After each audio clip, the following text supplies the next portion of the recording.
إن الحمد لله نحمده ونستعينه ونستغفره ونعوذ بالله من شرور أنفسنا وسيئات أعمالنا من يهده الله فلا مضل له ومن يضلل فلا هادي له أشهد أن لا إله إلا الله وحده لا شريك له وأشهد أن محمدا عبده ورسوله لا نبي بعده اللهم صل وسلم وبارك على عبدك ونبيك محمد وعلى آله وصحبه ومن اهتدى بهديه إلى يوم القيامة قال الله جل وعلا يا أيها الذين آمنوا اتقوا الله حق تقاته ولا تموتن إلا وأنتم مسلمون يا أيها الناس اتقوا ربكم الذي خلقكم من نفس واحدة وخلق منها زوجها وبث منهما رجالا كثيرا ونساء واتقوا الله الذي تساءلون به والأرحام إن الله كان عليكم رقيبا يا أيها الذين آمنوا اتقوا الله وقولوا قولا سديدا يصلح لكم أعمالكم ويغفر لكم ذنوبكم ومن يطع الله ورسوله فقد فاز فوزا عظيما أما بعد فإن أصدق الحديث كتاب الله وخير الهدي هدي محمد صلى الله عليه وسلم وشر الأمور محدثاتها وكل محدثة بدعة وكل بدعة ضلالة وكل ضلالة في النار. Ma'asyiral muslimin rahimani wa rahimakumullah. Alhamdulillah, kita bersyukur kepada Allah Subhanahu wa taala Rabbul alamin yang telah memberikan kita nikmat yang sangat besar dan agung dan mulia, yaitu nikmat Islam. Hidayah untuk beriman hanya kepada Allah Subhanahu wa taala, mentauhidkannya, beribadah, menjalani hidup untuk beribadah kepadanya. Kemudian beriman kepada Nabi yang mulia Muhammad ibn Abdullah sallallahu alaihi wasallam. Semua nikmat adalah di bawah nikmat Islam. Semua nikmat dunia, apapun itu, jabatan, harta, dan yang lainnya, semuanya berada di bawah nikmat Islam. Karena semua nikmat yang ada yang di dunia ini pasti akan kita tinggalkan. Pasti kita meninggalkannya atau dia meninggalkan kita. Namun Islam adalah nikmat yang kita harapkan kepada Allah Subhanahu wa taala yang Maha membolak-balikkan hati agar nikmat ini senantiasa ada di dalam dada kita di saat kita hidup, di hembusan-hembusan nafas kita yang terakhir, di saat sakaratul maut, di dalam kubur kita, di alam barzakh. Hanya Islam yang kita harapkan kepada Allah Subhanahu wa taala untuk selalu melekat di dalam hati ini. Wala tamutunna illa wa antum muslimun. Jangan mati kecuali sebagai seorang yang muslim. Ma'asyiral muslimin rahimani wa rahimakumullah. Allah Subhanahu wa taala yang Maha Hakim. Allah Subhanahu wa taala menetapkan syariatnya di kehidupan dunia untuk menegakkan keadilan. Allah sangat mencintai keadilan dan sebaliknya Allah Subhanahu wa taala sangat membenci kezaliman, kecil dan besarnya. Dibenci oleh Allah Subhanahu wa taala. Sehingga Allah Subhanahu wa taala menegakkan yaumuddin, hari pembalasan, untuk menegakkan keadilannya. Setiap kezaliman apapun itu, dari yang besar sampai sekecil apapun, tidak akan mungkin luput dari balasan Allah Subhanahu wa taala. Allah Subhanahu wa taala menyebutkan di antara tragedi hari kiamat, wa in minkum illa wariduha kana ala rabbika hatman maqdiya thumma nunajjil ladzina taqaw wa nadharu adh-dhalimina fiha jithiya. Setiap kalian pasti akan melewati jahannam. Setiap kalian pasti akan melewati sirat yang membentang di atas neraka jahannam. Inna dzalika kana ala rabbika hatman maqdiya. Bahwa hal itu sesuatu yang telah ditetapkan oleh Allah dan wajib untuk diberlakukan. Artinya tidak akan ada yang luput dari antrian itu untuk melewati sirat yang membentang di atas neraka jahannam. Thumma nunajjil ladzina taqaw. Kemudian kami selamatkan orang-orang yang bertakwa. Wa nadharu adh-dhalimina fiha jithiya. Dan kami biarkan orang-orang yang zalim itu merangkak di dalam neraka jahannam. Allah Subhanahu wa taala sebutkan bahwa kezaliman akan menyebabkan kesengsaraan di dalam neraka. Dan Allah biarkan mereka merangkak di sana ketika mereka boleh merasa jaya, merasa berkuasa, merasa mampu dengan segala kezalimannya mengintimidasi sana dan sini. Namun jangan kira dia bisa selamat dari kemahaadilan Allah Subhanahu wa taala. Maka di dalam sebuah hadis qudsi yang sahih, di dalam Sahih Bukhari, Nabi sallallahu alaihi wasallam bersabda, qala Allah Subhanahu wa taala berfirman, "Thalathatun ana khasmuhum yaumal qiyamah." Ada 3 golongan orang yang aku akan menjadi penggugat mereka nanti pada hari kiamat. Yang menggugat Allah subhanahu wa ta'ala. Bagaimana dia selamat jika Allah yang akan menggugatnya? Rajulun a'tabi thumma ghadar. Wa rajulun ba'a hurran fa'akala thamanah. Wa rajulun istajara ajiran fastawfa minhu walam yu'tihi ajrah. Kata Nabi SAW, Allah sampaikan 3 golongan yang Allah akan menjadi penggugatnya nanti pada hari kiamat. Yang pertama, seseorang yang berjanji dengan namaku, namun dia mengkhianati janjinya.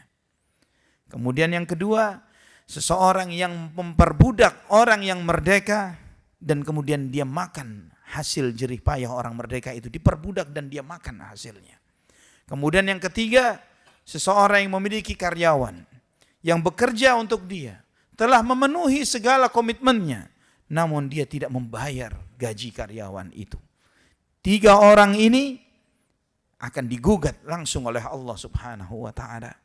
Kata para ulama, Allah subhanahu wa ta'ala adalah musuh bagi setiap orang yang zalim, apapun kezalimannya. Namun jika dikhususkan yang seperti ini, untuk menunjukkan bahwa mereka adalah musuh terang-terangan bagi Allah subhanahu wa ta'ala, dan ancaman Allah sangat berat bagi mereka. Yang pertama yang disebutkan dalam hadis ini, ma'asyiral muslimin rahimani wa rahimakumullah, adalah seseorang yang berjanji atas namaku, kemudian dia menyelisihi janjinya, dia batalkan janji dan komitmennya. Yang ini adalah sifat yang tercela. Sifat yang disebut oleh Nabi sallallahu alaihi wasallam dalam hadis Bukhari dan Muslim dari hadis Abdullah bin Amr radhiyallahu anhuma. Nabi sallallahu alaihi wasallam bersabda, arba'un man kunna fihi kana munafiqan khalisan wa man kanat fihi khaslatun minhunna kanat fihi khaslatun minan nifaq hatta yada'aha. Ada 4 sifat yang itu jika terkumpul pada diri seseorang 4 sifat ini, dia adalah munafiqan khalisan, munafik tulen, 24 karat munafik. Kalau 4 ini ada pada diri orang tersebut. Wa man kanat fihi khaslatun minhun, kalau dia memiliki salah satu dari 4 sifat ini, maka dia memiliki sifat munafik sampai dia meninggalkan sifat itu. Yang disebut oleh Nabi sallallahu alaihi wasallam, idza tumina khana, wa idza haddatsa kadzaba, wa idza ahada ghadara, wa idza khasama fajara. Ketika diberi amanah, dia khianat.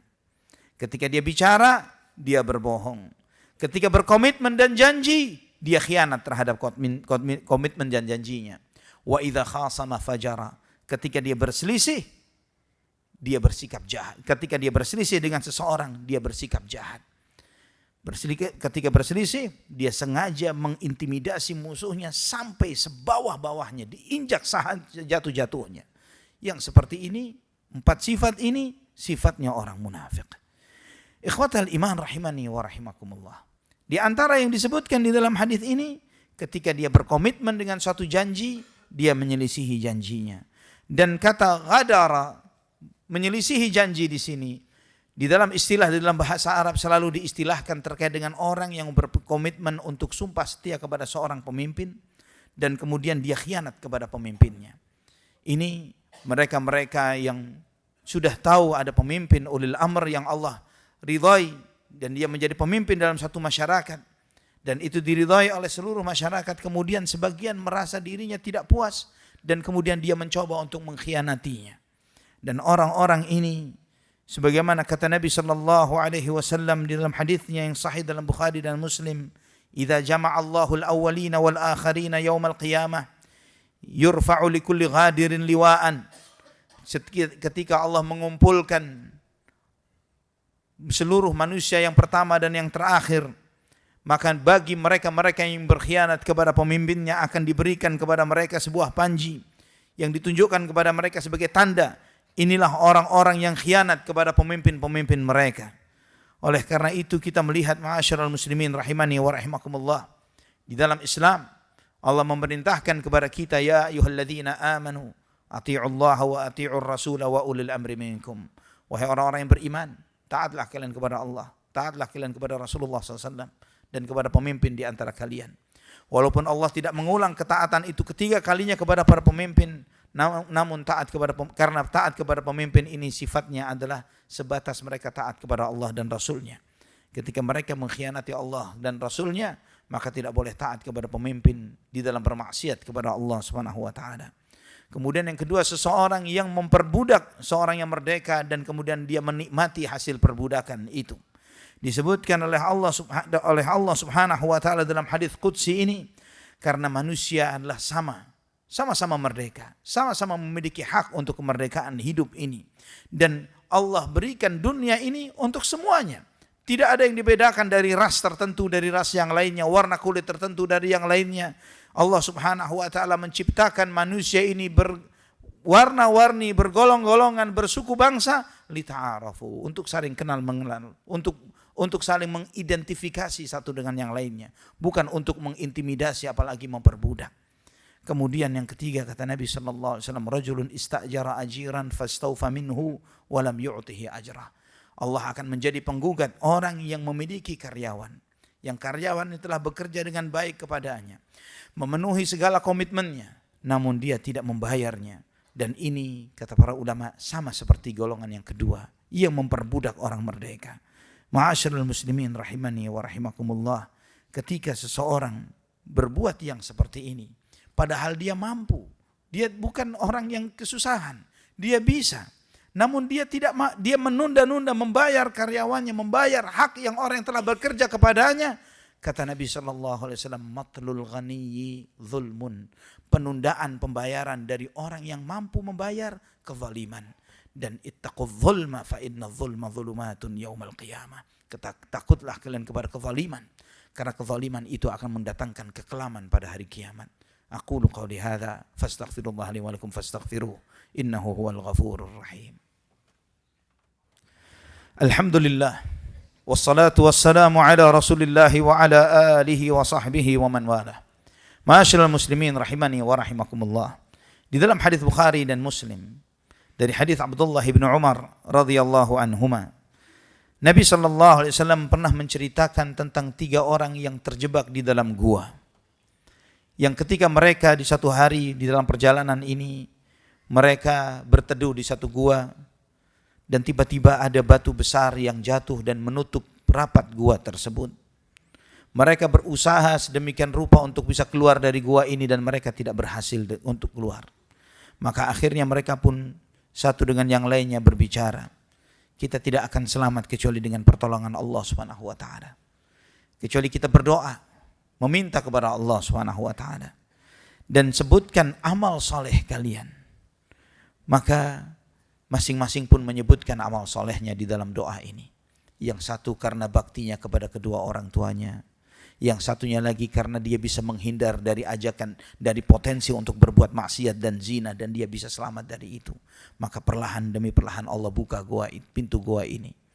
Dan yang ketiga, salah seorang di antara mereka yang ketiga ini mengatakan, ya Allah, aku memiliki karyawan dan aku selalu komitmen membayar sesuai dengan komitmenku kepada mereka.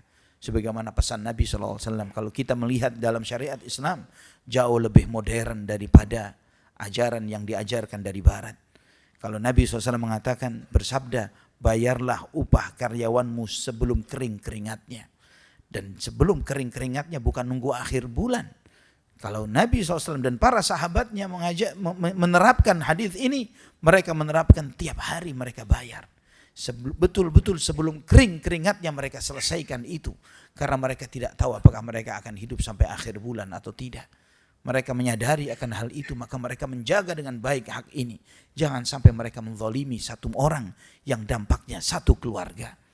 Ma'asyiral muslimin, orang ini pun berdoa, aku selalu membayar kepada karyawanku ya Allah. Namun sayangnya salah satu dari mereka, dari karyawanku ini, sebelum aku bayar, dia pergi. Dia pergi dan dia tinggalkan itu dan belum saya berikan upahnya. Maka kemudian kata orang ini, aku simpan upah dia dan aku rupakan menjadi sesuatu yang produktif, menjadi kambing, menjadi domba. Dan setelah itu, setelah harta itu banyak, dia datang kepada aku ya Allah. Dan dia mengatakan, wahai hamba Allah, kamu belum bayar hak saya waktu itu, ingat sekian tahun yang lalu. Kamu belum membayar upahku padahal aku sudah bekerja untukmu. Maka kemudian aku katakan kepada orang tersebut, kamu lihat onta yang berjejer, sapi yang ada, kambing-kambingnya, beserta pelayan-pelayan, budak-budak yang mengurus itu semuanya, itu adalah hasil dari jerih payahmu. Maka orang itu pun mengatakan, kamu jangan mengolok-olokku, hasil upahku tidak sebesar itu. Kemudian aku mengatakan, aku tidak mengolok-olokmu, karena apa yang harus aku bayarkan untukmu aku takut habis, maka aku berikan menjadi sesuatu yang produktif, dan sekarang menjadi ini semuanya. Maka dia pun dengan sangat gembira menggiring semua binatang itu, onta, sapi, kambingnya, dan karyawan-karyawannya dibawa pergi dengan tertawa bergembira. Kemudian dia mengatakan, ya Allah, jika engkau melihat apa yang aku perbuat ini, aku lakukan hanya murni mengharapkan wajahmu ya Allah. Selamatkanlah kami dari pintu gua yang menutup kami ini. Maka dibukalah pintu gua itu dan mereka keluar dari gua tersebut. Ikhwatal iman. Komitmen seorang pemimpin perusahaan di dalam menggaji karyawannya atau seseorang terhadap ART-nya, supir yang bekerja untuk dia dan yang lain sebagainya, mengangkat derajat orang tersebut sampai derajat seorang wali yang doanya mustajab. Membuat orang itu menjadi seorang waliullah yang doanya dikabulkan dan Allah selamatkan dia dengan doanya bisa menggeser sebuah batu yang menutup dirinya, menutup gua tersebut. Doanya mustajab. Di sini menunjukkan kepada kita bahwa kesalehan itu bukan cuma sekedar dilihat sekuat apa dia sholat, sekuat apa dia baca Quran dan zikir. Kesalehan itu bagaimana dia dengan orang lain, bagaimana dia dengan hartanya. Karena Allah akan bertanya dengan harta ini dari mana dia dapatkan dan kemana dia belanjakan. Dan itu bisa mengantarkan seorang menjadi seorang waliullah ketika dia bertakwa kepada Allah terhadap orang-orang yang bermuamalah dengan dirinya di kehidupan dunia. Marilah kita berdoa memohon kepada Allah. Semoga Allah SWT menjadikan kita sebagai hamba-hambanya yang saleh, yang benar, yang saleh kepada Allah SWT dan saleh terhadap sesama. Allahumma salli wa sallim wa barik ala abdika wa nabiyyika Muhammad. Allahumma aslih lana dinana alladhi huwa ismatu amrina wa aslih lana dunyana allati fiha ma'ashuna wa aslih lana akhiratana allati ilayha ma'aduna waj'alil hayata ziyadatan lana fi kulli khair waj'alil mauta rahatan lana min kulli syarr. Allahumma ighfir lil muslimina wal muslimat والمؤمنين والمؤمنات الأحياء منهم والأموات يا قاضي الحاجات. اللهم اقسم لنا من خشيتك ما تحول به بيننا وبين معصيتك ومن طاعتك ما تبلغنا بها جنتك ومن اليقين ما تهون به علينا مصائب الدنيا. اللهم متعنا بأسماعنا وأبصارنا وقوتنا ما أحييتنا واجعله الوارث منا واجعل ثأرنا على من ظلمنا وانصرنا على من عادانا ولا تجعل مصيبتنا في ديننا ولا تجعل الدنيا أكبر همنا ولا مبلغ علمنا ولا تسلط علينا من لا يخافك ولا يرحمنا. ربنا اغفر لنا ولوالدينا وارحمهما كما ربونا صغارا. ربنا هب لنا من أزواجنا وذرياتنا قرة أعين واجعلنا للمتقين إماما. ربنا اغفر لنا ولإخواننا الذين سبقونا بالإيمان ولا تجعل في قلوبنا غلا للذين آمنوا ربنا إنك رؤوف رحيم. ربنا آتنا في الدنيا حسنة وفي الآخرة حسنة وقنا عذاب النار. وصلى الله على عبدك ونبيك محمد وعلى آله وصحبه وسلم. الحمد لله رب العالمين. أقم الصلاة.